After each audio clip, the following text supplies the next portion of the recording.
pruebas de que ese fiscal trabaja para el Clan del Golfo, para las autodefensas gaitanistas de Colombia.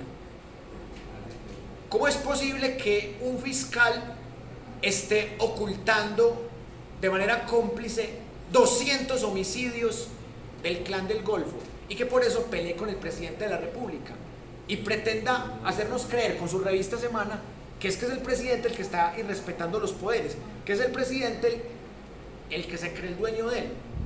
Pero es que el dueño de él, por fortuna, no es Petro, el dueño de él es Uribe. Cuando en un país normal un fiscal va a encubrir 200 homicidios de un grupo paramilitar como el Clan del Golfo, que entre otras cosas es narco paramilitar, un fiscal totalmente cuestionable? Nada raro que la nueva fiscalía meta en la cárcel al otrora fiscal Barbosa.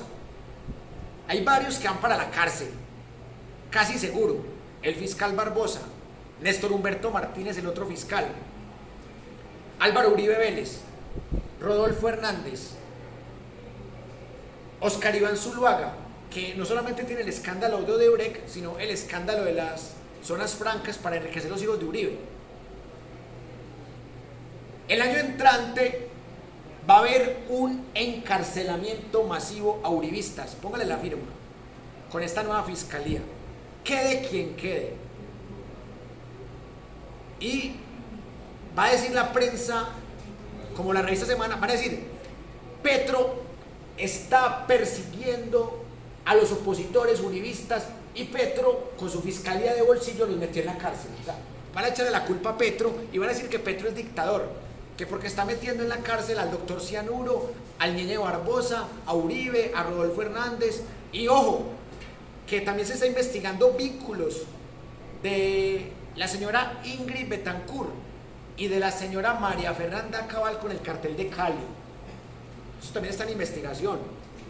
Y la Corte Suprema de Justicia ya ordenó arresto en primera instancia a María Fernanda Cabal. O sea, hay unos audios que la comprometen con el cartel de Cali.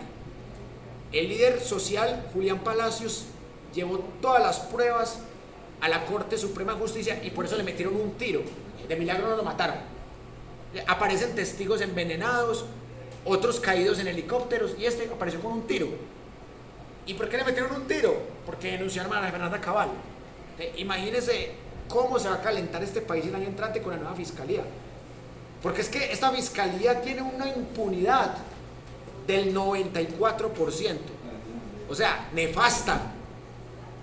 Mucho peor que el DAS. Si eliminaron el DAS porque estaba lleno de paramilitares, la fiscalía también está llena de paramilitares. Y mucho ojo que hay otra cosita que la revista Semana no te la va a decir, ni Caracol ni RCN. ¿Qué pasó con el teniente coronel Oscar Darío Dávila Torres? Hay tres hechos que hacen que este caso sea muy enredado. Lo primero, un funcionario de la fiscalía lo amenazó. El abogado penalista Miguel Ángel del Río lo denunció y lo demostró con unos chats. Miren el entrampamiento. Le dice la Dijín a la fiscalía de Barbosa: a ver, ¿para qué somos buenos?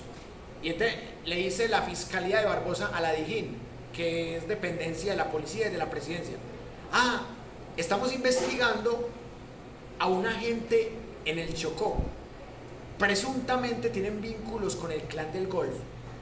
Y empieza la Dijín a chuzar. Y después de chuzar, llega la Dijín a la fiscalía y dice: no encontramos nada, esta gente nada tiene que ver con el Clan del Golfo. Y entonces la fiscalía aprovecha esto y se queda chuzando una semana más. Y la fiscalía termina chuzando la casa de Nariño. Ahí se destapó el escándalo de la niñera con Laura Sarabia. y se lo entregan a la revista Semana. Y también se encuentran, con esa chuzada que le meten a Laura Sarabia, se encuentran las conversaciones de Armando Benedetti y también se la entregan a la revista Semana.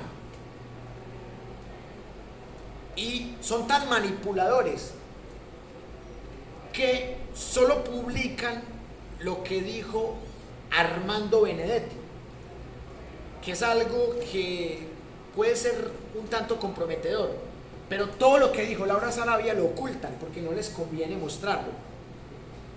¿Será que Laura Sarabia era honrada y por eso no les convenía mostrar lo que dijo Laura Sarabia? Entonces manipulan la opinión pública y le pasan a Semana lo de Armando Benedetti y también lo de ese tema con la niñera. Resulta que en ese proceso de investigación se dan cuenta que fue la Fiscalía de Barbosa la que chuzó durante más de una semana de manera indebida, cuando la Dijín les había dicho: aquí no hay nadie del Clan del Golfo. Y después el teniente coronel Oscar Darío Dávila Torres dice que lo tienen amenazado y que no puede hablar. Y una periodista de la W Radio le intenta sacar la verdad, pero él no es capaz de hablar. Y esa misma tarde dice que se suicida. Y el plan era perfecto. El plan era echarle la culpa al gobierno de Petro, es decir, que el gobierno de Petro mandó a matar al teniente coronel, pero se dan cuenta que ese plan no les va a funcionar. Entonces le dan la orden a Medicina Legal para que se tarde bastante. Y de manera extraña salen a decir que sí, que fue un suicidio. Y la principal sospechosa en caso de que haya habido homicidio fue la Fiscalía. La Fiscalía fue la principal sospechosa. Pero es Medicina Legal, una dependencia de la Fiscalía, la que tiene que evaluar el cadáver. Y eso no genera confianza. Eso recuerda la época del doctor Cianuro, Néstor Humberto Martínez, que él se investigó él mismo para ver si él había envenenado a Pisano. Y dice, hasta con humor y con conchudez, Néstor Humberto Martínez: yo me he investigado y me encuentro inocente, yo no envenené a Pisano. O sea, él mismo se investigó y se sacó inocente. No, pues, qué cuca de investigación, qué imparcialidad. Eso es como cuando es que hagamos una autoevaluación y el estudiante pone 5, pues, qué cuca de 5, se lo puso él mismo. Néstor Humberto Martínez se investigó él mismo. Y Barbosa también se investiga él mismo con la Medicina Legal. Y dicen, sí, fue un suicidio, sí. No les convenía decir que era un homicidio. Y aquí entra la teoría conspirativa. Si fue un homicidio, ¿quién lo mató? ¿Y quién lo tenía amenazado? Un funcionario de la Fiscalía que también hace 20 años había amenazado de muerte al que descubrió la infiltración paramilitar en la Fiscalía, el señor Richard Maoc Riaño, más conocido como Hacker Fiscalía. ¿Por qué se tuvo que ir del país Hacker Fiscalía? Porque lo iban a matar. ¿Y por qué lo iban a matar? Porque la Fiscalía uribista se dio cuenta que él era el sapo que había descubierto la infiltración paramilitar de la Fiscalía. Es que no solamente el DAS estaba lleno de paramilitares, la Fiscalía también.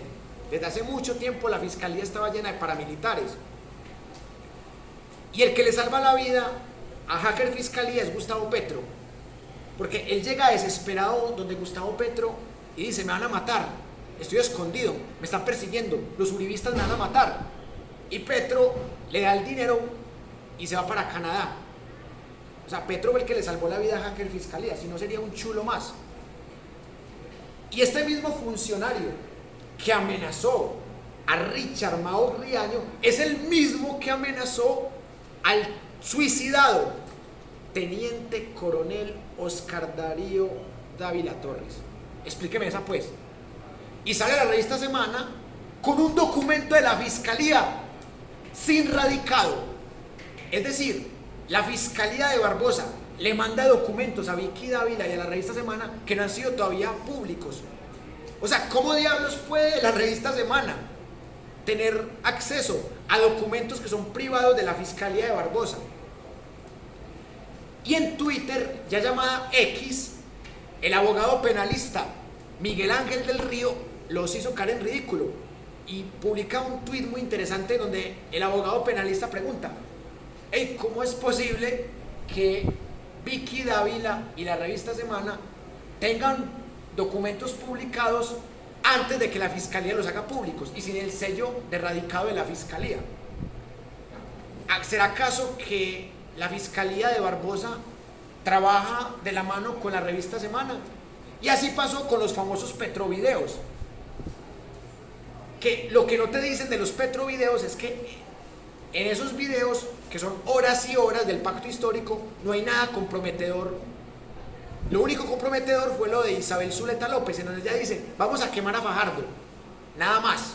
De resto no encontraron nada más comprometedor, y eso fue chuzadas del gobierno de Duque a la oposición del momento, que era Petro. Entonces lo chuzaron, y le mandaron eso a Vicky Dávila a ver qué podía hacer Vicky Dávila, y estaban desesperados porque tenían a Fico Gutiérrez eliminado y la única esperanza que tenían para ganar la presidencia era Rodolfo Hernández, y sacan los Petrovideos con mayúscula a ver si le quitan la presidencia a Petro, y no pudieron porque no encontraron nada comprometedor. Isabel Zuleta, si bien pertenece al pacto histórico, pues tampoco es que sea la más cercana a Petro. De hecho, en su momento, ella fue más cercana a los partidos de Centro Esperanza, a esos partidos verdes, pero de resto no encontraron nada comprometedor. O sea que el gobierno de Iván Duque le aprendió al gobierno de su jefe Álvaro Uribe a chuzar opositores, y todo le llega a la revista Semana. Las chuzadas que le robaron a la Dijín, los radicados que no han sido publicados, los Petrovideos, todo le llega a la revista Semana.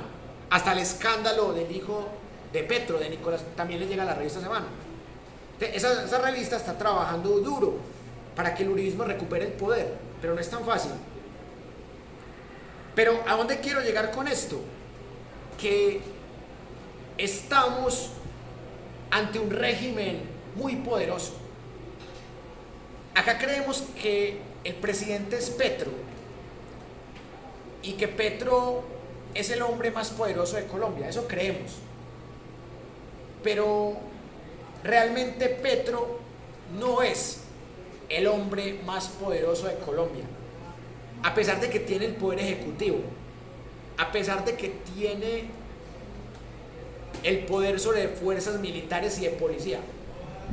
El hombre más poderoso de Colombia sigue siendo Álvaro Uribe Vélez, por una sencilla razón: tiene fiscalía de bolsillo, tiene procuraduría de bolsillo, tiene revista de 12 millones de seguidores de bolsillo, como la revista Semana, tiene casi medio Congreso.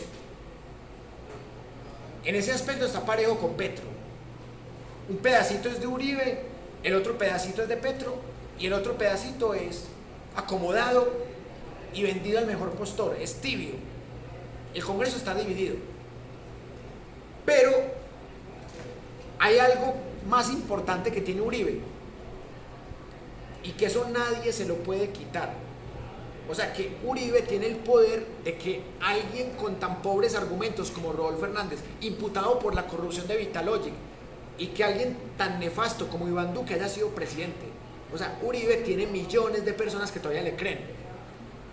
El poder de la gente, porque la fiscalía se la acaba en febrero, la procuraduría se la acaba en febrero, el Congreso esperemos que se la acabe en 2026, pero hay algo que a Uribe no se le acaba, y primero se acaba la vida de Uribe que la gente que le cree. Entonces realmente el legado que deja Uribe es el uribismo, su doctrina, porque el uribismo es lo que va a sobrevivir cuando Uribe muera. Uribe en este momento no ocupa un cargo público, pero sigue moviendo influencias. Y si la Fiscalía de Barbosa, uribista, está trabajando para el Clan del Golfo, el uribismo sigue teniendo esa parte paramilitar. Entonces sigue siendo una ideología muy peligrosa. Pero hay otros que también tiene Uribe. Los 4 más ricos del país, que son dueños de bancos, de EPS, de fondos privados de pensiones, de grandes empresas nacionales y multinacionales. Los 4 más ricos son uribistas. Sarmiento Angulo, el Grupo Santo Domingo, los Gilinski y la organización Ardila Lule, los 4 son uribistas. Entonces, Uribe no solamente tiene millones de personas que le creen, sino que tiene multimillonarios que lo apoyan. Entonces, el uribismo es una serpiente que está más viva que nunca, pero ya no es tan fuerte como hace 13 años. Hace 13 años tenían lo mismo, tenían fiscalía de bolsillo, procuraduría quemalibros de bolsillo, más de medio Congreso, tenían presidencia, tenían injerencia en las Cortes y en el Consejo de Estado, y tenían medios más absolutos, porque Caracol y RCN hace 13 años eran absolutos. Lo que ellos dijeran, eso era, para la mayoría del pueblo colombiano, eso era, ellos no se equivocaban. Entonces, hace 13 años el uribismo tenía casi control de los 4 poderes, ahora tiene poderes a medias, el poder mediático a medias, porque ya mucha gente no le cree a Semana, Caracol y RCN, que entre otras cosas son medios de los más ricos del país también, entre otras cosas. ¿Por qué no les conviene la reforma a la salud? Sencillo, porque se quiebran los ricos dueños de EPS que se han enriquecido de cuenta de la salud. ¿Por qué votan en contra la reforma laboral? Muchos del partido de la U, todos los de Cambio Radical y todos los del Centro Democrático. ¿Por qué votan? Y muchos conservadores. ¿Por qué votan en contra de la reforma laboral? Porque no les conviene que el trabajador tenga derechos, no les conviene que el trabajador recupere las horas extras, no les conviene que el trabajador humilde que gana un salario mínimo tenga un contrato digno de trabajo, no les conviene. ¿Por qué no les conviene? Porque son dueños de las grandes empresas que se han enriquecido a costas de la explotación del trabajador. ¿Cuántas empresas tiene Ardila Lule? ¿Cuántas empresas tiene el Grupo Santo Domingo? ¿Cuántas empresas tiene Sarmiento Angulo? ¿Y cuántas empresas tienen los Gilinski? O en el caso paisa, el GEA. ¿Cuántas empresas tienen? Casi todas las empresas grandes son de ellos. Entonces no les conviene ni la reforma a la salud, no les conviene la reforma laboral, no les conviene la reforma pensional. La reforma agraria tampoco les conviene, porque pareciera que la reforma agraria es la menos perjudicial para ellos, pero tampoco les conviene la reforma agraria. ¿Por qué no les conviene? Porque la reforma agraria es entregarle tierras fértiles a campesinos pobres para que cultiven alimentos. Y si hay más cultivo de alimentos, hay más abundancia. Y si hay más abundancia de alimentos, los precios de alimentos tienden a bajar. Y ellos, que son del clan de los Char, por ejemplo, no les conviene que los precios bajen. Les conviene que los precios se eleven bastante, que la canasta familiar sea carísima. No les conviene tampoco la reforma agraria. Y eso que esa reforma agraria fue hecha a un modo capitalista, porque Chávez en Venezuela no negoció con los terratenientes. Chávez llegó y les dijo: esto es para el pueblo, fuera de acá. Y Chávez les quitó las tierras por la fuerza. Petro no les quitó las tierras por la fuerza, se sentó con ellos, con Fedegan, con José Félix Laforía, el esposo de María Fernanda Cabal, y le dijo: bueno, te compro estas tierras fértiles y se las alquilo a estos campesinos. Y ya ha comprado casi 30.000 hectáreas. Y eso son tierras que van produciendo alimentos. El tomate de aliño estaba carísimo hace un año, en este momento está barato. ¿Por qué el tomate de aliño está tan barato? Por la reforma agraria. Esos son los resultados que va dando la reforma agraria, pero eso no les conviene. A ellos les conviene que el tomate de aliño siga igual de caro a como estaba hace un año, cuando se fue el gobierno nefasto de Iván Duque. Entonces, por eso les digo, no les conviene la reforma a la Ley 30, porque gracias a eso mantienen las universidades del Estado en quiebra. No les conviene la reforma educativa, no les conviene la reforma laboral, ni la pensional, ni la de salud, ni la agraria, ni ninguna de las 35 reformas que pretende este gobierno. Tampoco les conviene la reforma a la policía, que ahí está fallando Petro, porque Petro está muy dormido con la reforma a la policía. El SMAT no puede seguir violando mujeres, sacando ojos, matando gente como mató a Dylan Cruz. El SMAT no puede seguir llamando terrorista a todo mundo. El SMAT tiene que respetar más, tiene que tener más derechos humanos. Y la reforma a la policía es fundamental, pero esa no la ha hecho el gobierno, está debiendo esa reforma. Zanabria, fanático religioso metido en la policía, es que no, es que hacemos exorcismos, se va a decirle a Vicky Dávila que hacía exorcismos. ¿Qué hizo? Petro lo sacó. Es que, ¿cómo va a decir eso? Que desde la época de Uribe hacían exorcismos en la policía. Para esa gracia, pues monten una secta religiosa. ¿Para qué van a montar policía? Y Zanabria decía que un SMAT tenía que seguir tirando gases lacrimógenos, que por protocolos de Naciones Unidas. ¿Cuáles protocolos? Esos métodos no sirven. Ahora, convertir al SMAT en una unidad de diálogo y acompañamiento a la protesta social sería interesante, pero eso no se ha hecho. El SMAT sigue siendo el mismo de siempre, ya no tan extremista, ya no tan fanático, y por eso hay muchas cosas por cambiar en este país.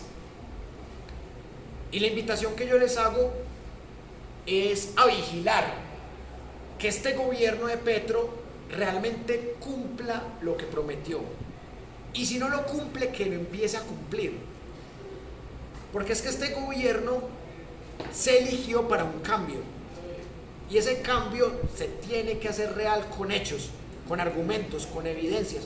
Hay cosas que han cambiado, pero hay otras que no, entonces hay que presionar para que las cosas cambien.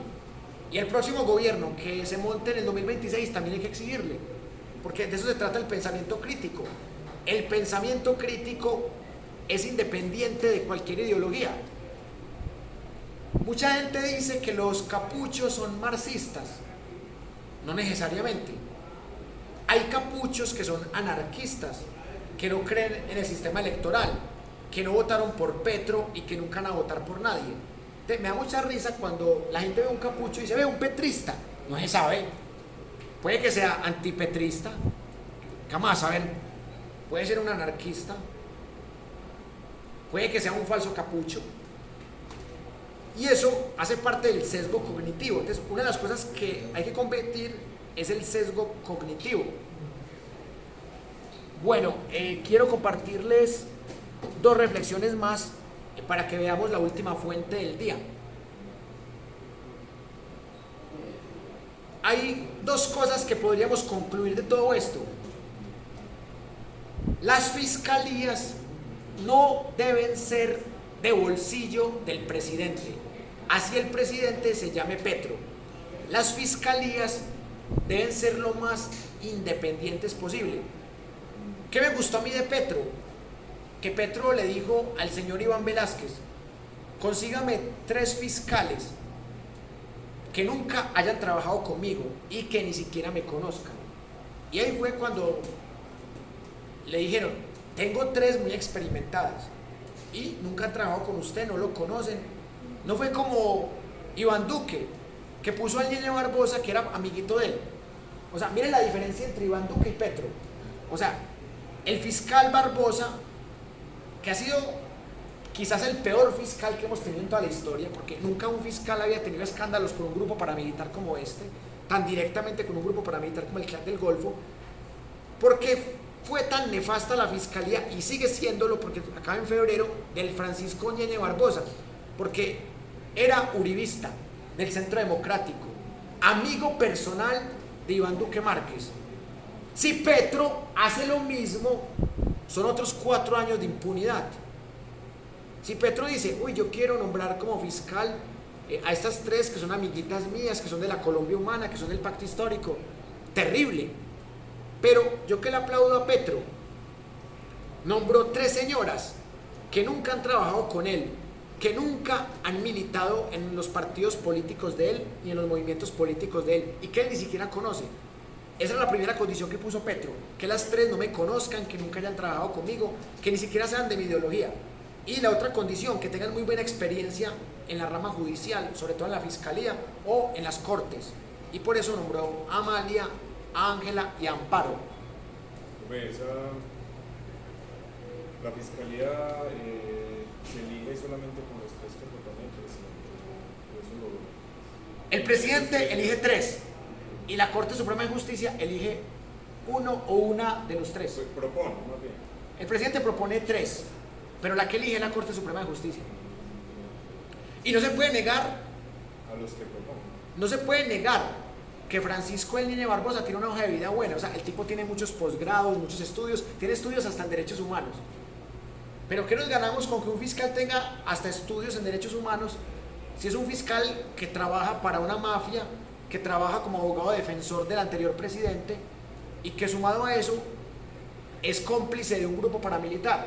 Ahí no hay nada. Por eso no sabemos cómo nos va a ir con estas 3 señoras. Cualquiera.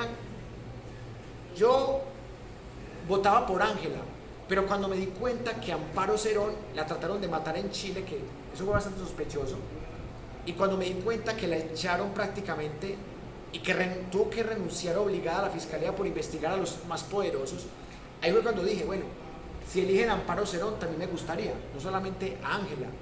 Amelia también tiene hoja de vida buena, pero yo preferiría a Ángela o Amparo, cualquiera de esas 2. Y ¿cómo se da cuenta uno que es una fiscalía independiente? Que sea igual de drástica con el hijo de Petro que con los uribistas. Pero ¿cuál es el problema del fiscal Niño Barbosa? Que solamente fue drástico con el hijo de Petro, nada más. O sea, solamente sirvió con el hijo de Petro. De resto, con Oscar Iván Zuluaga tibio, con Rodolfo Hernández